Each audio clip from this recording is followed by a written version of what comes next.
From WTDG Toledo, Bridges, with your host, Donnie Miller, connecting our community with information about issues and opportunities. Hey, good Sunday morning and welcome to Bridges. I'm so happy to have you here this morning. We're talking about wonderful things, exciting things, interesting things, and one of my favorite things, as you all know, to talk about is the importance of the vote. We're talking today about what's going on in Sandusky, and we have with us the chair of the NAACP Political Action Committee of the Sandusky NAACP, Esquire Jeffrey Oglesby. Hey, how are you? I'm fantastic. It's good. Thank you so much for driving down today. You didn't get lost or anything? No. No? That's because you didn't use my directions. That's why. That's correct. I used the GPS. I was fine.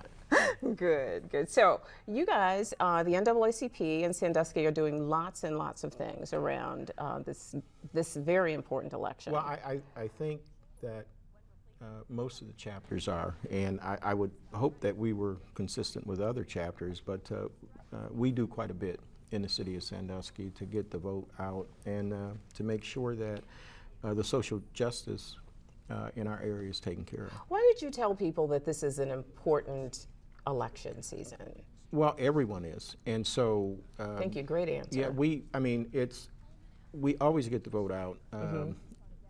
Actually, our NAACP is extremely active locally and nationally. We attend the legal seminars. From our small town, we probably have more lawyers per capita that attend than anywhere in the state of Ohio. Yes. Really?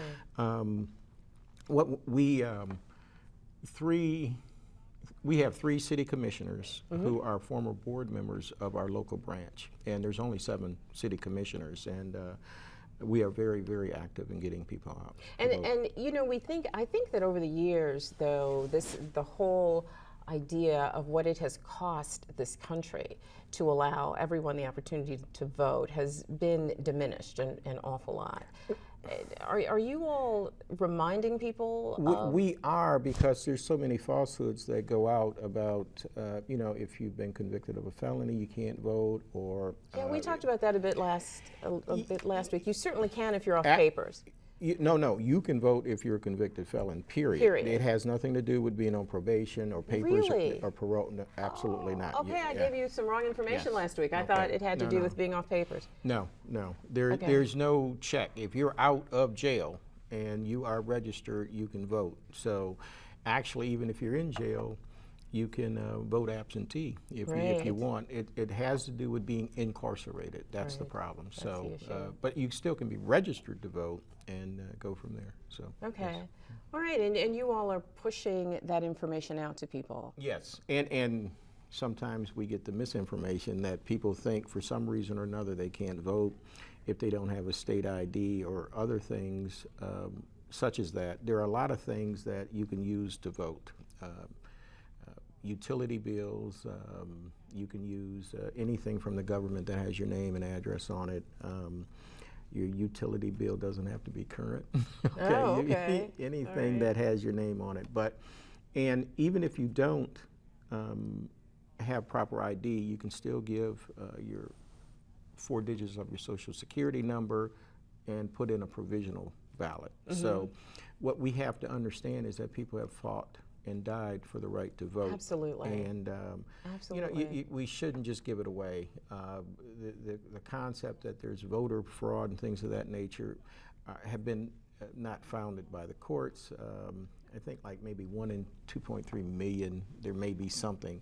The problem is when we talk about voter fraud, what do I gain by voting for you as opposed to him by voting? There's nothing that I would gain from that. Well, and it's really not even a conversation. As you mentioned before, the incidence of voter fraud is so insignificant around this country that it's not even worth the oxygen we spend addressing the issue. That's absolutely right. The bigger issue is encouraging people of color to get out and vote.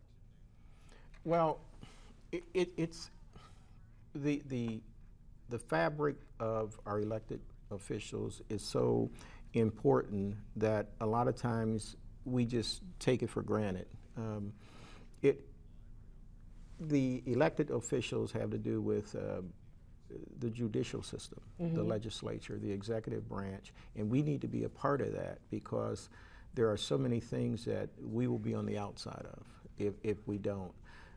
It's extremely important that we vote. And one of the things that I really like about the concept of people being registered is if you're a registered voter, then you can be put on juries. And we need we need African Americans, minorities on Hispanics, absolutely. Absolutely on the jury so that we can get a fair shake. Not to say that others you won't get a fair shake, but the concept that you can't have a fair trial unless everybody is involved. You can't have a jury of your peers unless everyone's involved. Correct. That's absolutely right. And I think what's important for everyone to know is that the NAACP on the issue of voting is a nonpartisan, nonpartisan group. Yeah. I just want you to vote. I don't really care who you vote for. Derek, you want to show them my voter button again? My voter button? This is by YH Creations in town. We'll tell you how to get one of your very own. Thank you, sir. It is really, really important that you vote, especially this season. Everything is political. Everything is political. What are you guys doing in Sandusky to encourage people to get out to vote? What we have done is, and you have to understand, I took over the chairmanship. I didn't take it over. It was kind of foisted upon me. Our initial chairman. But you missed a meeting and then you came back. And I was the chairman. Mr. Bob Haig was the chairman, and he did a fantastic job. I mean, his political action committee was probably one of the best that I can recall. And he had a heart attack. But he's doing fine now, and I wish he would come back because he does a better job than I could even imagine to do. But you are correct. I missed a meeting, and by missing that meeting, I was voted in to take over. But what we have done, starting at the beginning of the election year, we have political forums, and we usually have one of the first ones in the election season. We had Marcy Kaptur there, Dennis Kucinich, the local candidates, and Bob Haig put that one on. I attended it. And that gives awareness there. We also have, we have a coalition with the churches to use their buses to get people to the polls. Are you doing a Souls to the Polls rollout this year?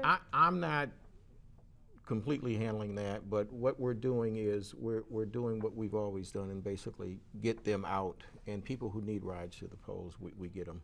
All right. There. So people should not stay at home because they don't have a ride to the polls. If they don't have a ride, you can call your local church, you can call the local NAACP, and we can get you there. I mean, it's that important. And as you said, we're nonpartisan, so we're certainly not going to tell you who to vote for or we can take stances on issues, but as far as us pressuring you to vote for one party over the other, that won't be. That's just not what you're doing. No. Right. It's. I mean, we have people in both parties. Sure. Okay. As I told you yesterday, you didn't quite get it. I have an Obama sign. And I didn't quite get it. Yeah, we talked yesterday, and I told you I had an Obama sign in my office yard and a McCain Palin. I got it. Okay, so we're waiting on McCain and Palin to come back. We need to have a conversation after the show about one of those signs at least.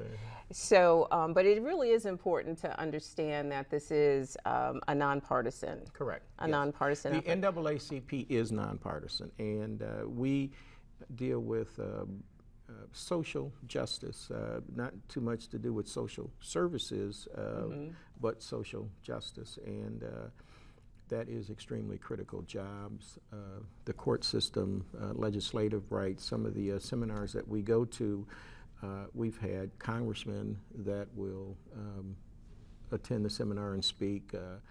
We had the Attorney General of the United States that spoke at one. Attorneys, Bob Carter, Johnny Cochran, go right down the list. It is very, very informative, and they give us all that information. All of that to focus on the importance of individual liberties? Absolutely, yes. I mean, see, that is the key. People talk about the relevance of the NAACP, but, it's better to have it and not need it than to need it and not have it. Right. And, it is definitely needed.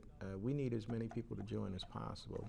And in small towns like Sandusky, it's extremely important because we don't want justice to get away from us, Right. and it will. I mean, it's just little things like in a black situation, if a person gets hit with a bottle, they may charge that black person with felonious assault. In a white situation, they may charge that person with just assault. And we need to be able to understand that so that our community can grow.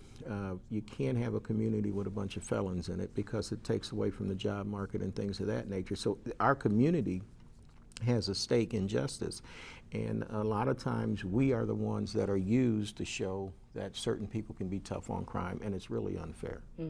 And so the NAACP has made, historically though, has been focused on the issue of social justice. Oh, absolutely. Absolutely. Yes. And of course that ties so directly in with the importance of getting out this season and voting. Correct. I mean, the NAACP, what a lot of people don't understand is, when we look at blacks in general, and I use blacks, but it's really people of color, we will notice the genius of some of our songwriters, our athletes, and things of that nature, but what we don't notice is the genius of some of the legal minds that were with the NAACP. Absolutely. Thurgood Marshall, Bob Carter, Perrin Mitchell.